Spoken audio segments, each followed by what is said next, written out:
everyone, my name is Dave and I am the host of this channel. Welcome to Fun Views Tutorials. Today I am going to be going through a step-by-step instructional video on how I created this Triptych wall hanging to add a little Halloween spirit to my home. Let's get through the intro and that materials list, then we'll dive right into that full tutorial. But first, do you know why mummies don't take time off? Because they're afraid to unwind.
And here's the final reveal.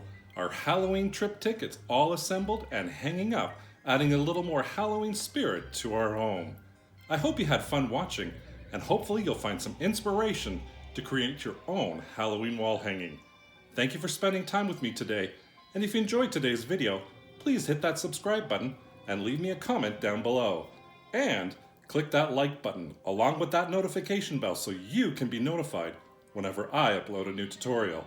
I upload every Thursday at 5 o'clock Eastern Standard Time. Thanks for watching. Take care, everyone. Bye for now.